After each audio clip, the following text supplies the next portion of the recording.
So welcome, OD professionals, HR leaders. So what does a climbing rope, a foam noodle piece, and a Frisbee have in common? Short answer. They're all used as part of activities, experiential activities, commonly found on a ropes course.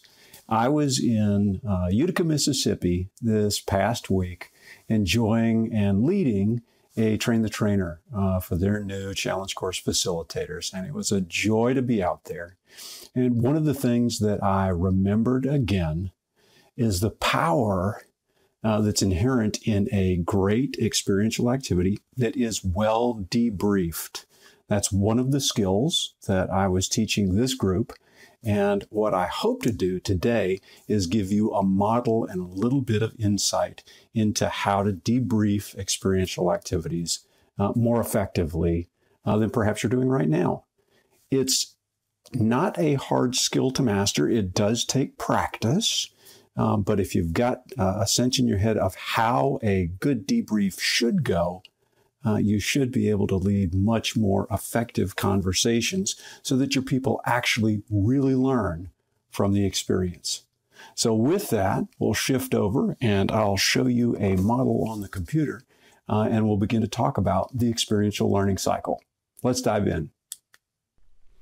So let's talk about how you can begin to debrief your experiences like a pro. It begins with, of course, the activity that you select. You may be very experienced at this, but if you're not, let me suggest a few resources for you. First off, there are the books that are written by a gentleman by the name of Carl Ronke, R-O-H-N-K-E. He's written scads of them. He's one of the, he may be the grandfather of the adventure programming movement. He's also a fabulous author. So you got great activities, but you also got lots of practical tips on how to facilitate them in ways that are fun and educational. So these three books, Silver Bullets, Quicksilver, The Bottomless Bag Again, were all ones that I personally enjoy. They're in my library right now. The other author that I'll suggest to you is a gentleman by the name of Sam Sykes. Sam has written also scads of activities. This is Feeding the Zircon Gorilla, Executive Marbles, and 50 Ways to Use Your Noodle. Now, while it's not exclusive to corporate work, Sam did a lot more of his, particularly his earlier work, with corporate groups. So it definitely has that flavor. He's got an organizational behavior psychology degree. So that's where he's coming from. But he's superb. Both of these are great authors. They come up with really great activities. And just about everybody else that writes in the activity space is doing some kind of a knockoff of some of their stuff. So anyway, that's what I recommend to you. And no, I don't get any credits for referring these to you. So, so you do an activity. It needs to be something that elicits emotion, gets people up and going, and hopefully it's the kind of thing, you pick the right activity for the group, it actually brought forth some of the dynamics that are going on in the group, some of which are problematic. Now you've got something to talk about. So you're finished with that, you circle everybody up, and you go right into recalling the actions. Now I'll come back to that note at the top that says optional front load, because that's a specific tweaking that you can do. The first thing in the debrief is you want to get clear on what the facts were for the experience that people just had.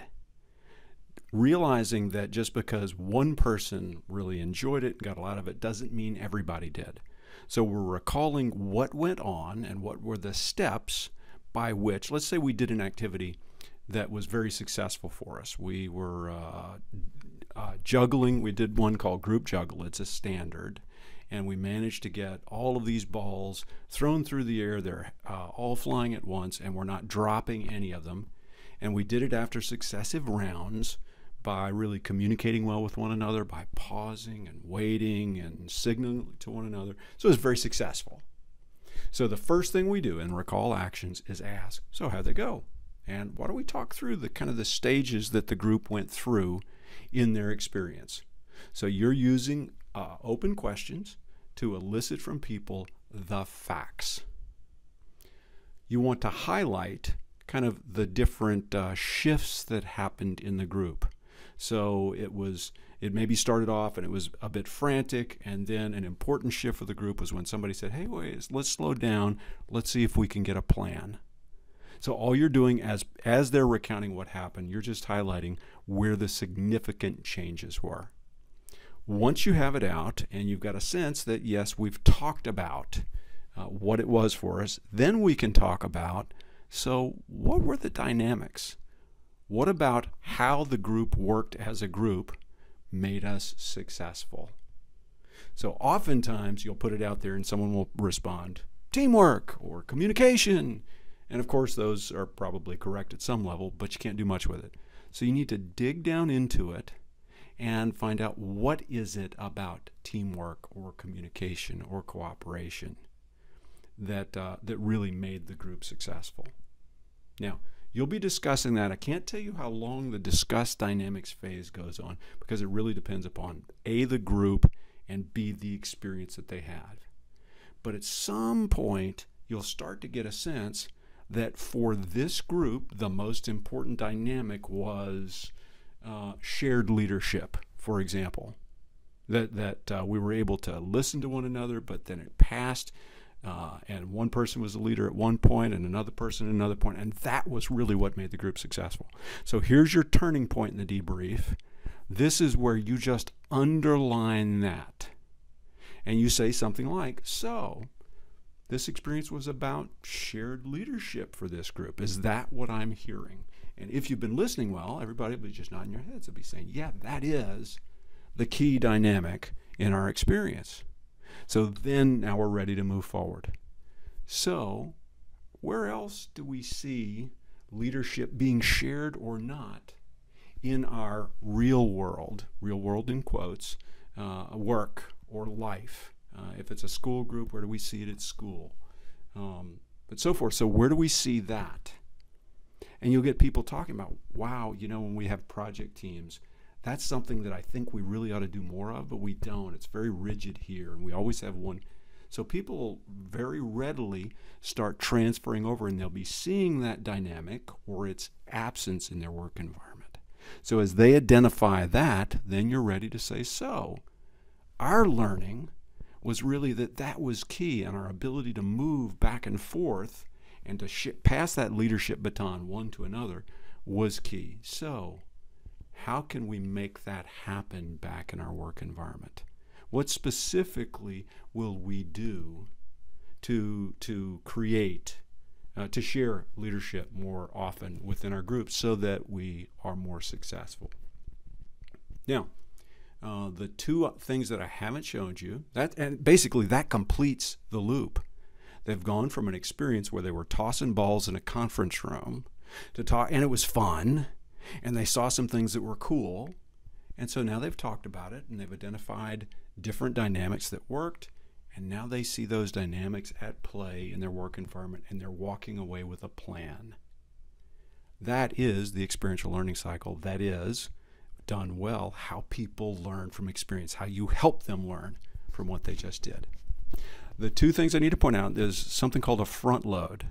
If you know the group is dealing with cooperation or listening or shared leadership or inclusion or any of those dynamics are problematic, and that's really what you want to get to. The beauty about a lot of these activities is that some version of that will come up. So if you want to get right to it, you front load the expression right when you front load the activity. Right when you're starting the activity, you say, hi everyone, we're going to do a group juggle today. This is really about inclusion. And just by putting that little seed in their head, we'll still walk through, we'll talk about what happened in the recall actions, we'll start talking dynamics, but then we can start asking the question, so what did this activity in our experience have to do with inclusion? And just because you seeded it that way at the beginning, they'll start seeing connections. In which case, at the bottom, the transition point at the bottom, you'll ask, so what are we learning about inclusion? This, my friends, is golden. It does take some work. Debriefs don't always follow exactly this cycle, but if you're knowledgeable about what's involved in a good debrief, and you begin to kind of track in your head, where am I and where am I trying to go, your debriefs will be much more purposeful and people will learn a whole lot more. Thanks for watching today's video. I trust that you got something out of it. My encouragement to you is to go and put it into practice. The next time you do an activity, go ahead and start working your way through the steps to first get people to talk about the experience that they just had and what were the facts of that, what were the dynamics involved. Make your transition so that we're clarifying what the key message is that the people are walking away with. Then how do they apply that in their work and how do they move forward? So go ahead, work with it. The more you practice it, the better you get. If you're interested, I'd encourage you to reach out. I've written up some of the activities that are my go-tos, my gems, the ones that I use over and over again with groups of all types.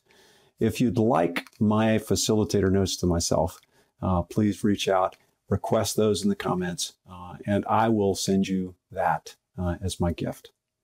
Thanks so much for watching. I look forward to seeing you next time.